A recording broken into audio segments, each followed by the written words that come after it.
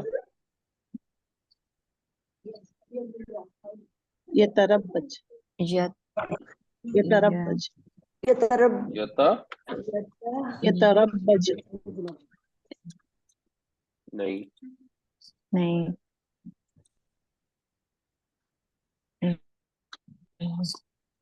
یتبرج. یتبرج. يتبرج سر نہیں. يتبرج یتبرجو. یتبرجو. يس يتبرج یتبرج. یتبر. اور فائل کیا ہوگا؟ متبرج بالکل صحیح. متبرجن. متبرج متبرج. اس میں بتائیں جی. فتیمم. فتيمم فتیممو. بالکل صحیح. اس کا روٹ کیا ہے؟ یہ میم میم. ارادہ ہاں. یہ میم میم. یا یہ میم یما یا یمو کا مطلب ہوتا ہے کسی چیز کو پانی میں ڈالنا. تو تیمم کا مطلب ہو جاتا ہے پانی کا ارادہ کرنا یا کسی بھی چیز کا ارادہ کرنا. اچھا اس میں ماضی کیا ہوگا؟ تیمم تجمم. تیمم. تیمم اگر ماضی ہوگا سنگولر تو پلورل کیا ہوگا؟ يتأيم تیمم يتيمم يتيمم نہیں ماضی تھا تیمم. ماضی واحد تیمم. تيمم يتيمم يتيمم نہیں یہ کیوں آپ ایڈ کر دیں؟ ہم نے تو صرف وائی سے جمع کیا نا. ضربا کی جمع ہوتی ہے ضربو. تو تیمم کی جمع تجمم. تیممو. تو اس میں آپ نے یہ ایک چیز غور کرنے والی ہے. یہ بعض اوقات اس سے مشکل بھی ہو جاتی ہے. یہ تو اس کی ماضی بنے گی تیممو. اور اگر آپ اوپر دیکھیں تو یہاں پہ بھی یہ لکھا ہوا ہے تیممو. تو تیممو کا مطلب ہو گیا اس نے تیمم کیا. تیممو کا مطلب ہو گیا وہ سب تیمم کرتے تھے. یہاں پر تیممو کا کیا مطلب ہو؟ مطلب پاکی حاصل کرنے کے لیے. نہیں لفظی ترجمہ کیا ہے اس کا؟ تیممو دھونا سر پاکی حاصل کرنا. بس وہ تیمم کرتے تھے. اس کا مطلب ہے ارادہ. جی مس شاہد صاحب آپ کرنا کہہ رہے ہیں. مس کرنا بس وہ تیمم تیمم کرتے نہیں اچھا پس تیمم کرو. فلم تجدو ماءً پس اگر تم پانی نہ پاؤ. فتیممو پس ارادہ کرو صعیداً طیباً پاک مٹی کا. تو یہاں پہ فتیممو کا مطلب ہے فعل امر ہے. پس تم ارادہ کرو. یہ جو ہم نے تیممو لکھا تھا اس کا مطلب تھا انہوں نے ارادہ کیا. تو اس باب کے اندر جب فعل امر آئے گا نا پلورل کا اور جو ماضی آئے گا پلورل کا وہ دونوں سیم ہو جاتے ہیں. تو اس سے کنفیوژن ہو سکتی ہے. یہ صرف آپ کو میں پوائنٹ بتانا چاہتا ہوں. واحد میں اتنا مسئلہ نہیں ہوتا. واحد میں ہے تفعل اور امر ہے تفعل. سر یہ جمع کا فعل امر ہے نا سر فتیمم یا سنگولر کا؟ دیکھیں نہیں جمع کا ہے. میں یہ عرض کر رہا ہوں جمع کہ یہ جو ماضی ہے ماضی کو بھی آپ جمع کریں گے نا تو یہ تفعلو تفعلا سے بن جائے گا تفعلو. اور امر بھی بن جائے گا تفعل سے تفعلو. دونوں ایک ہی بن جائیں گے جب ان کو جمع کریں گے. اچھا کیونکہ واحد میں تو فرق ہے. یہاں پر زبر ہے یہاں پر جزم ہے. باقی فرق کوئی نہیں ہے. جی سر. پلورل میں وہ زبر اور جزم دونوں او میں کنورٹ ہو جاتی ہیں. تو اب وہ دونوں سیم ہو جاتے ہیں. تو فتیممو کا مطلب یہ بھی ہو سکتا ہے کہ انہوں نے ارادہ کیا. اس کا مطلب یہ بھی ہو سکتا ہے کہ تم ارادہ کرو. پھر ہمیں کانٹیکٹ سے پتہ لگتا ہے کہ یہاں پہ بات ہی ہو رہی ہے کہ اگر تم پانی نہ پاؤ تو تم ارادہ کرو. یہ فعل امر. اچھا اس کا مصدر کیا ہوگا؟ تجمم تجمم تیممن یا تیمم. ٹھیک ہو گیا. تجمم. اس میں